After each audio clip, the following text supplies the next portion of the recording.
This is Steven Gianton, New Jersey Devils. You're watching the Power Play Break, the place to talk about pucks.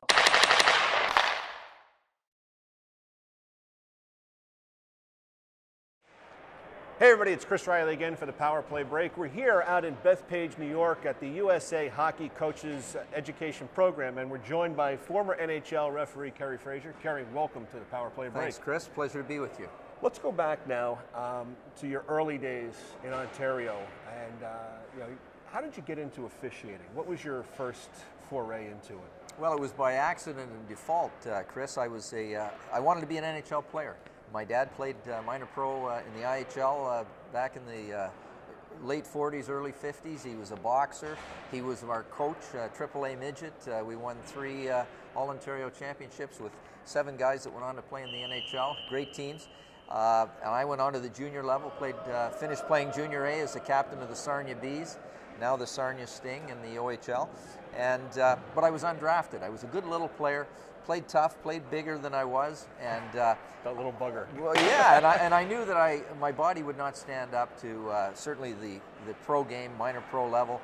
I was offered several U.S.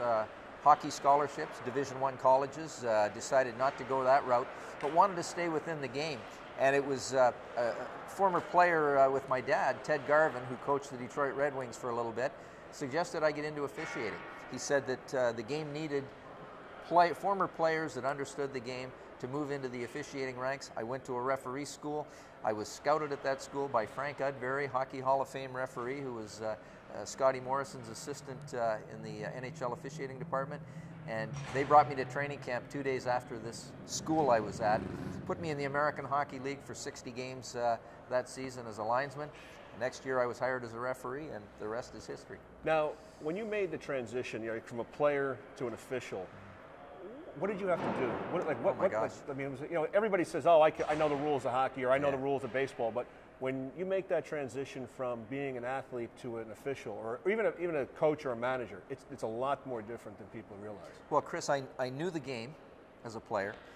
I knew the rules. I mean, you can read them and study them, and you understand them. And what I had to learn most was about myself. I had to learn about the baggage that I had brought along that became baggage as an official. It served me well as a player. That fight, aggressive kind of type A personality that I brought. I had to understand that I needed to be part of the solution as a referee and not part of the problem. While I had to fight for everything I got as a player, I had to temper that chip on the shoulder, that not be intimidated kind of attitude that I took. I had to massage it. I had to recognize that there were things that just reflex, that came out of me. And they were negative components to get me to the level I wanted to be as a referee. And there was some bumps along the road in confrontations with players and coaches, Wayne Gretzky being one of them. Very early in my career, we had a confrontation in the Northlands Coliseum in Edmonton in 1980. It taught me a very valuable lesson. While I won the battle that night, I would have lost the war if I hadn't have softened my approach. Now, what did you learn down the AHL? I mean, people say, oh, guys are struggling to get up to the NHL, as well as the referees. Everybody's trying to make that big leap. I mean, what did that teach you? What foundation did that set for you? Well, Chris, this was in the mid to late 1970s. Broadstreet Bullies, Big Bad Bruins, intimidating hockey, bench-clearing brawls, sometimes 2-3 times a game. You had it all there. Coaches throwing garbage cans and sticks on the ice. I mean, if it didn't happen in the minor leagues, it just wasn't going to happen.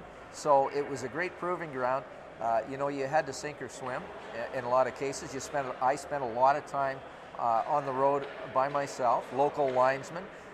And you know what? The one thing I learned was that through a lack of supervision that we got at that time, that I had to be my own worst and best critic. I had to come back after a game and I reflected on the game and the things that I did that night. Even if the game went well, I would look at situations in the game, and if there was something that I could have done to achieve a better result. And I started a book. I started a book of officiating, Kerry Fraser officiating, and the things and the flaws especially. If I did something that didn't achieve a positive result that night, I felt and found a way to change it to achieve a win-win situation. Now, you're in the AHL and you get the nod in September of '73 to come up to the NHL. What was that like for you to all of a sudden say, wow, I'm going to get a shot at the bigs? Well, it was an amazing event. I was at home in Sarnia. I had an odd weekend off, and Scotty Morrison called me, and he said, listen, Claude Béchard, the linesman, was hurt last night in Long Island, and I need you to go in and into Philadelphia. The Atlanta Flames are playing, Broadstreet Bullies, and you're going to work as a linesman tonight. And I went, okay, great. You talk about nervous. I was with Wally Harris and Leon Stickle, two veteran guys. Leon Stickle was a real joker. Wally Harris didn't call a lot of penalties, but everybody respected him, great guy. So we had a fight early in the game, just one fight, fortunately, broke it up, felt good. In the third period, Leon Stickle handed me the puck for a face-off. He said, just hold on, we got a commercial timeout. I'd never done a game in the bigs. I didn't know commercials or anything. I said, when will I know to drop the puck? He said, just look at me. I'll be over by the penalty bench, and I'll give you a wave, and when I wave at you, you drop the puck. So I said to Bobby Clark and the Atlanta centerman, hold on, guys, we got a commercial timeout. They stood there. They were waiting and waiting. Finally, Wally Harris skated over. The referee said, can I ask you what the hell you're doing? I said, well, I'm waiting for the commercial timeout to signal from Stickle. He said, you dumbass, the game isn't even televised. Drop the puck and don't listen to Stickle. Leon was over at the blue line just laughing, covering his mouth. And from the linesman position, you made the leap to referee. You wore the orange stripes on the sleeves. How difficult is that transition? You know, linesmen only call so many things, even still today, but the official really runs the tempo of the game. Well, you know, I really believe that individuals have a personality and a makeup that can either, they can succeed as a referee. Some, you know, the skill sets for a linesman are distinctly different. I was a guy that wanted to be in control, that was a control type person, and my makeup and nature suited me better as a referee. It really, as you advance through the different layers and levels of the game, you learn and you acquire skill sets. Some things work and some things don't. And you got to figure out pretty quickly the things about you and about your presentation that aren't going to work. They're not going to be in the best interest of the game. The one thing for me, Chris, that I took to the ice was I wanted to enhance the game. I wanted to make the game better. People don't come and cheer and the officials. You know, we sort of have to blend in. But if I could make a positive difference to a game, that was my objective. It took developing relationships with coaches and players and all components of the game to be successful, to create that win-win situation. Do you remember your first game you refereed as an official referee for the NHL? Oh my God, yeah, it was Colorado Rockies, and it was 1980. Minnesota North Stars were the guests that night. Glenn Sonmore was coaching the Minnesota North Stars, and that was the year we put in a new rule that any time a fight broke out, if the players dropped their gloves and paired off, which they traditionally did, they grabbed a dance partner, those players would be getting a misconduct. Well, very early in the game, 3 minutes in, we had our first fight. Everybody instinctively dropped their gloves. It's game 2 or 3 of the regular season. They hadn't caught on to the new rule. They grabbed on.